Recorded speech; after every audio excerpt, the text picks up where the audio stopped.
तो आज हम क्वेश्चन करने वाले हैं, सिद्ध कीजिए कि वर्गमूल 5 एक अपरिमेय संख्या है। तो कैसे करेंगे इसको, बिल्कुल ध्यान से समझिएगा। सबसे पहले हम क्या करते हैं, माना वर्गमूल 5 एक परिमेय संख्या है। हम इसको ऐसा मान लेते हैं। अगर कोई संख्या परिमेय है तो जाहिर सी बात है वो बट्टे में होगी। इसे हम a बटे b के रूप में भी लिख सकते हैं, जहां a और b सह अभाज्य संख्याएं हैं। सह अभाज्य संख्याएं, इसका मतलब ये जो a और b है ये सह अभाज्य संख्या है। सह अभाज्य संख्याओं का मतलब क्या होता है कि ये जो a और b है ये किसी से कटेंगे नहीं, किसी के टेबल से नहीं कटेंगे। मतलब कि अगर मैं आपको समझाऊं कि a और b, अगर मैं यहां मान लूं कि 18/25 ये एक सह अभाज्य संख्या है। कैसे?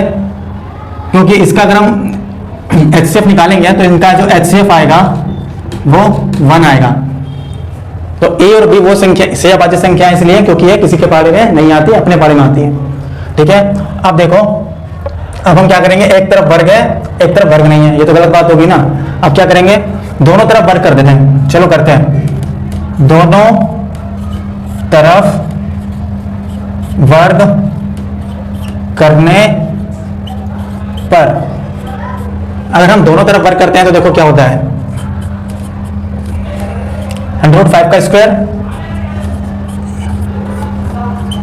ठीक है, अब a बटे b ये जो हमने किया है स्क्वायर से रूट कट हो गया, ये बच गया आपका 5 a स्क्वायर बटे में b स्क्वायर। ये जो स्क्वायर होता है ये a का भी होता है और b का भी होता है। ठीक है, अब हम क्या करेंगे, ये जो बराबर का निशान दिख रहा है आपको बीच में, इसका मतलब होता है कि हमें अब यहाँ पे क्रॉस मल्टीप्लाई करनी है। ठीक है, क्रॉस मल्टीप्लाई करते हैं, इधर कुछ नहीं है तो आप 1 मानते हैं। ठीक है, कैसे करेंगे देखिए, सबसे पहले हम 5b square is equal to a square. अब हम क्या करेंगे, b स्क्वायर को यहीं छोड़ेंगे, is equal to a square upon में 5 कर देंगे। ठीक, अब हम क्या करेंगे, यहाँ पर हमें एक लाइन लिखनी पड़ेगी, a स्क्वायर 5 से विभाजित है।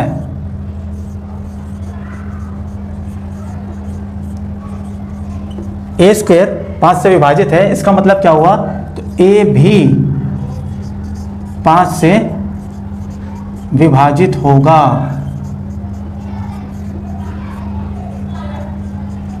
a भी 5 से विभाजित होगा, तो हम इसे ऐसे लिख लेते हैं a अपॉन में 5, a बटे 5। तो a भी 5 से विभाजित होगा। अगर हम a की भाग करेंगे 5 से तो ठीक है, कुछ भी मान सकते हैं, बस a b को छोड़कर, जो हमने माना है ना a b को, क्या भी मान सकते हैं, l m कुछ भी। अब हम क्या करेंगे, इसकी क्रॉस मल्टीप्लाई कर देंगे, इधर कुछ नहीं है तो 1 क्रॉस मल्टीप्लाई है। पहले यहाँ से a 1 × 1 5c,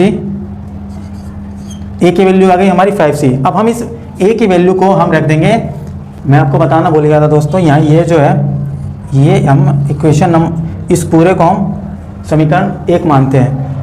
ये जो समीकरण 1 है इसके अंदर हम इस a की वैल्यू को रखेंगे, पुट करेंगे। देखो कैसे, सबसे पहले हम इक्वेशन को उतार लेते हैं, b स्क्वायर a का मान समीकरण 1 में रखने पर, अब हम a का मान समीकरण 1 कौन सा है हमारा, ये रहा, b स्क्वायर बराबर a स्क्वायर बटे में 5। इसको हम यहाँ उतार लेते हैं, b square is equal to में a स्क्वायर अपॉन में 5, b स्क्वायर का b स्क्वायर, a की वैल्यू हम यहाँ निकाल चुके हैं 5c, जहाँ a है वहाँ पे हमें 5c रखना है, 5c का होल स्क्वायर अपॉन में 5, b स्क्वायर ऐसा ही रहेगा अपॉन इक्वल टू बराबर 5, ये जो स्क्वायर है 5 का भी है c का भी है, तो 5 का स्क्वायर होता है 25, c स्क्वायर का c स्क्वायर अपॉन में 5 का 5। अब हम इसे कट कर देंगे, 5 1 से 5, 5 5 से 25, तो हमारा बचता क्या है, हमारा बचता है b square is equal to 5c square. ठीक है, अब हम क्या करेंगे, b², ये जो 5 है इसको इस तरफ लेकर आ जाएंगे तो ये डिवाइड में आ जाएगा, इक्वल टू में c²। ठीक है, तो आपको अगर ये उतारना है तो आप उतार सकते हैं, क्योंकि ये बहुत देख रहे हैं आप वाइट बोर्ड जो है वो भर गया है, इसकी वजह से हमें इसे हटाना होगा। आपको उतारना है उतार लीजिए, स्क्रीनशॉट लेने स्क्रीनशॉट ले। तो हम यहाँ देख रहे हैं b² जो है, b² 5 से विभाजित है, इसका मतलब b भी 5 से भाग होगा। इसका मतलब क्या हुआ, जो हमने माना था ये जो a और b है सही अभाज्य संख्याएं थी, ये दोनों की दोनों a और b दोनों 5 के टेबल से भाग हो रहे हैं। इसका मतलब ये हुआ है कि ये दोनों 5 के टेबल से भाग हो रहे हैं, a और b, जो कि हमने समझा था कि ये सही अभाज्य संख्या हैं। तो ये हमारी गलत कल्पना के कारण हुआ। तो हमें लिखना होगा a, तो कैसे भी लिख सकते हैं, यहाँ पे हमें लिखना होगा, इससे हमें पता चलता है, इससे हमें अपने शब्दों में कैसे भी आप लिख सकते हैं नीचे वाली लाइन, इससे हमें पता चलता है कि a और b 5 से भाग हो रहे हैं,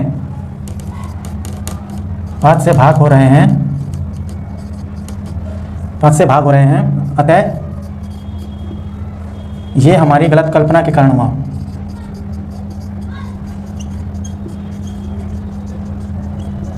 ये हमारी गलत कल्पना के कारण हुआ, इसलिए वर्गमूल 5 एक अपरिमेय संख्या है।